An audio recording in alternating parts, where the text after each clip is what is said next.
Bayangkan Anda berada ribuan kilometer dari rumah, di negeri asing, di tengah suhu panas lebih dari 40 derajat Celcius, tanpa tempat tinggal, tanpa makanan, tanpa kepastian, dan lebih menyakitkan, tanpa kejelasan apakah Anda akan bisa naik haji, ibadah yang telah Anda impikan sejak puluhan tahun silam. Itulah kenyataan yang harus dihadapi oleh ratusan jemaah haji asal Indonesia di tahun 2025. Mereka terdampar di Jeddah, Mekah, atau bahkan di bandara-bandara tanpa kejelasan nasib. Ironisnya, mereka bukan penumpang gelap. Mereka bukan imigran ilegal. Mereka adalah orang-orang yang membayar mahal, yang menjual sawah, meminjam ke bank, bahkan menjual rumah, hanya demi satu harapan, menjadi tamu Allah. Namun yang mereka temui bukan pintu Ka'bah, melainkan kebohongan. Bukan pelayanan haji, melainkan ketidakpedulian. Semua karena satu hal, keserakahan oknum travel haji yang tidak bertanggung jawab. Sebelum kita bongkar semua kisah pilu, fakta mengejutkan, dan kemarahan publik atas kasus jemaah haji yang terlantar ini, jangan lupa untuk klik tombol subscribe, aktifkan lonceng notifikasi, dan tinggalkan komentar pendapat kalian di bawah. Apa pendapat kalian soal travel yang menjual ibadah dengan kebohongan? Apakah cukup hanya dicabut izinnya? Atau harus dijerat hukum pidana? Yuk kita bahas bersama. Modus ini sebenarnya bukan hal baru. Namun tahun ini, praktiknya semakin masif. Travel-travel kecil maupun besar, berlomba-lomba menawarkan program haji furoda, jalur non-kuota yang disebut-sebut sebagai solusi bagi jemaah yang tak ingin antre bertahun-tahun. Biayanya fantastis, antara 250 juta rupiah hingga 450 juta rupiah per orang.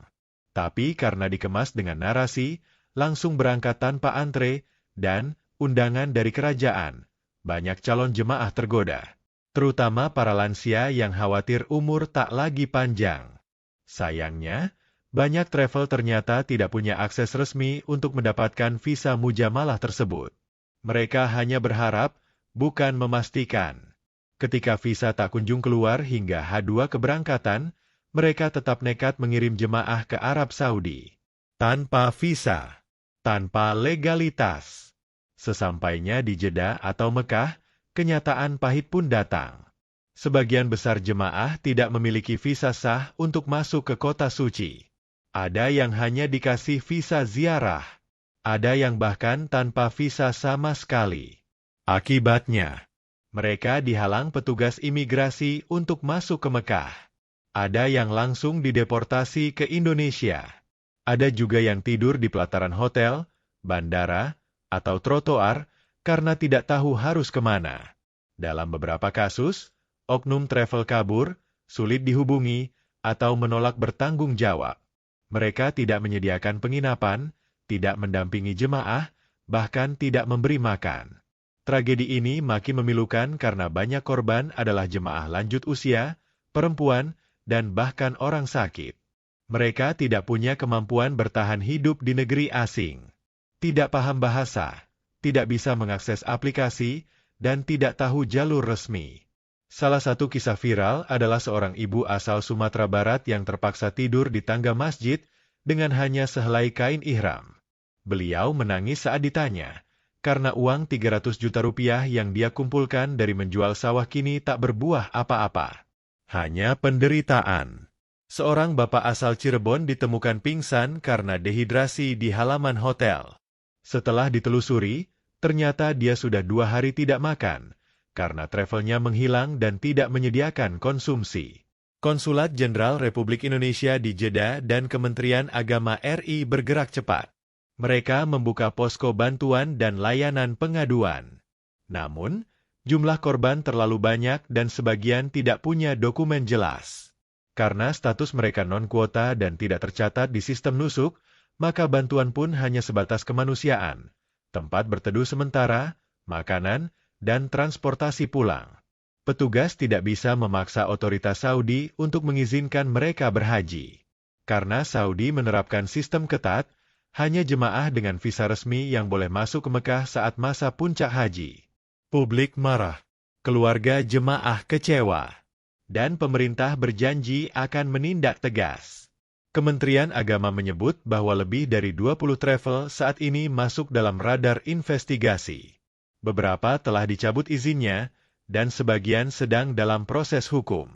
Namun sayangnya, praktik ini belum berhenti.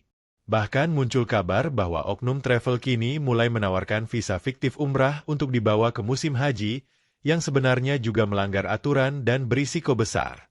Yang menjadi korban? Lagi-lagi jemaah awam, yang hanya ingin beribadah. Sejak 2022, Kerajaan Arab Saudi sudah menyatakan bahwa seluruh jemaah haji harus masuk melalui sistem e-hajj atau nusuk. Dan visa haji furoda pun kini sangat terbatas dan selektif. Tahun 2025 ini, Saudi benar-benar memperketat. Pintu-pintu masuk ke Mekah dijaga ketat, dan sistem biometrik digunakan untuk menyaring jemaah ilegal.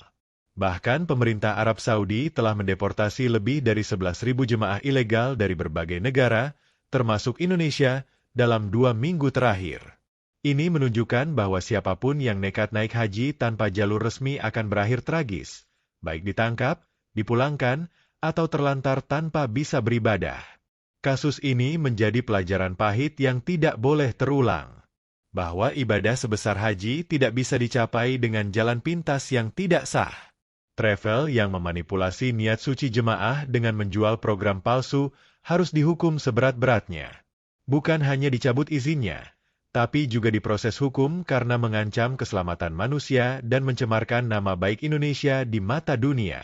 Bagi masyarakat, ini adalah alarm. Jangan mudah tergiur iming-iming, berangkat cepat, atau jalur VIP. Tidak ada yang bisa menjamin selain sistem resmi dari Kementerian Agama. Dan bagi kita semua, mari edukasi lingkungan sekitar.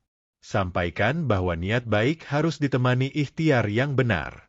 Bahwa ibadah suci tidak boleh dicampuri kebohongan dan kecurangan.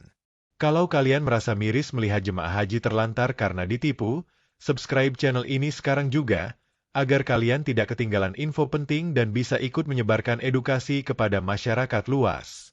Tuliskan komentar kalian di bawah. Apa pendapat kalian soal travel yang menelantarkan jemaah? Apakah cukup dicabut izinnya? Atau layak dijerat hukum pidana? Sampai jumpa di video berikutnya. Semoga kita semua diberikan rezeki, umur, dan kesempatan untuk berhaji secara sah, legal, dan penuh keberkahan. Wassalamualaikum warahmatullahi wabarakatuh.